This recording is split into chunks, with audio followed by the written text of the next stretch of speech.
when I saw this, people ask me why I use rigid bind over smooth bind, because smooth bind can mirror and all these things. And I want to show you why that is. So what I'm going to do is duplicate the head. And I'm just going to recreate this iRig, but with smooth bound instead of rigid bound.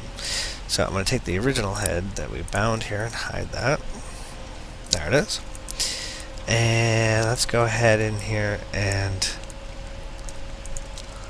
bind these joints that we have right here. Now the one thing I do want to do is I need to add another joint in here so that the weights have somewhere to go. Because remember, in smooth bind, all your weights have to equal to 100%. Well, I definitely don't want a lot of weight that's going to end up on a lot of these guys. So what I'm going to do is create a new joint, and it really doesn't matter where it is. I'm going to place it right there. And this is going to be a collector joint that's going to soak up all the weight that I don't want to go to these joints here. So let's select that joint, select the upper eye joint, select lower eye joint, upper eye joint, lower eye joint, and of course the surface, and go to skin, bind skin, smooth bind. Max influence is going to be 2 selected joints. Yes, I always use selected joints because that way these little guys on the ends won't get any weight. I don't really care about colorizing, and I'll go ahead and hit apply. I was bound in a different pose. Okay. So what that is this thing called bind pose. I'll just talk about it really quick, but what I'm going to do is select the skin. Actually, I select the joints, I'm sorry. You go to skim, go to bind pose. And that's going to just move the joints to the original pose where they're bound. You do want to be able to do that because you sometimes want to get back to that position. What's nice in 2008 is this will actually be per surface, so I could have bound that with the joints in a different position. But prior to that, it's always going to be based on the joints themselves. Alright, so let's try that again. I'll grab these joints, and the head, skin, smooth bind. Okay, good. Great. Now I'm going to go ahead and, obviously by default it's not doing what we want to do, so let's go ahead and do some weighting on this. So I do have to paint it. I'm going to go skin, edit smooth skin, paint skin weights tool. I'll just hide that, and let me make my tool a little bit bigger. And I'm going to go to scale and just get rid of all the weights I don't want. Now hopefully these weights are all going to that joint on the back of the head. Let's actually make the value a little bit stronger. There we go. Goodbye, goodbye, goodbye, goodbye, goodbye.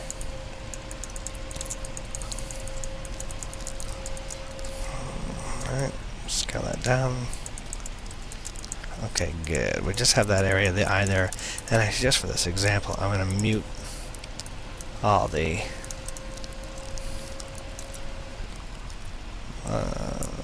mute all. Oh,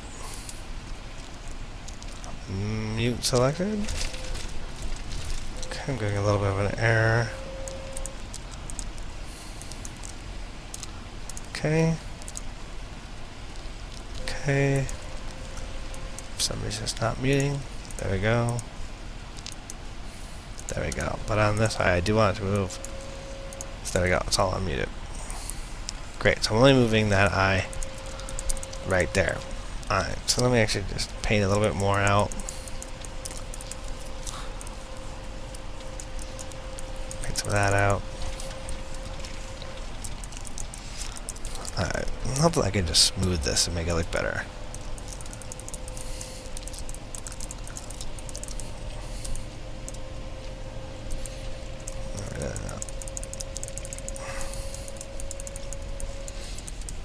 Go inside the head here and turn off NURBS for a second.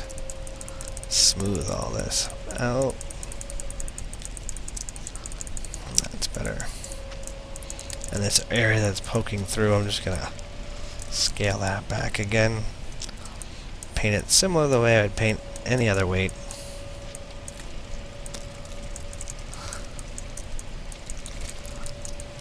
Come on.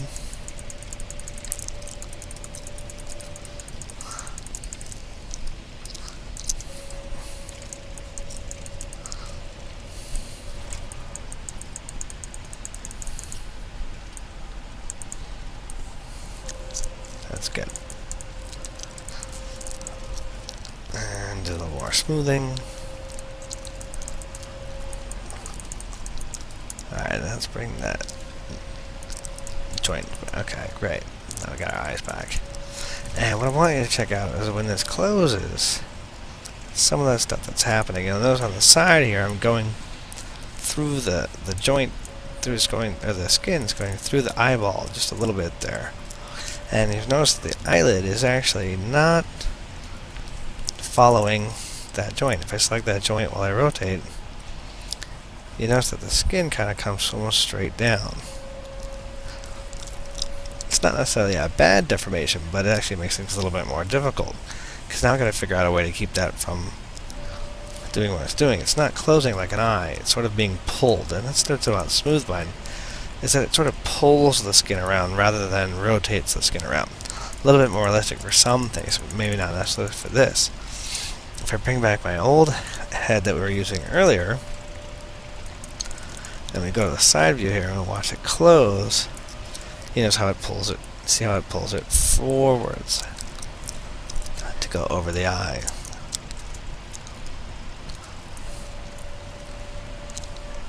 And that way I don't have to worry so much about it penetrating the eye. It all depends on what kind of eye you're doing and things like that. Also, when I look at this, I can say, let's just actually cheat and unlock this. Move over to the side just a little bit so I can see them both at the same time. Actually, let's get an eye in there too. So let's do an eye. Look at that. Slide them over. Nice.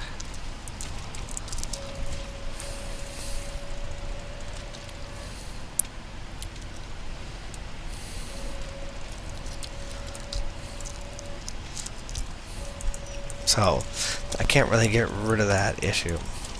And this one, when it's pulling out a lot of that skin up there, I can actually just paint that back. That'll be fine as well. So it's a different type of control that you get. So you've probably heard about people doing what they call fan joints. And a lot of times what they do is they make several joints here for this to fan down. Generally, I'm going to keep this head separate and use it as a blend shape for my real head. So I'd rather just use a rigid bind to get exactly what I want.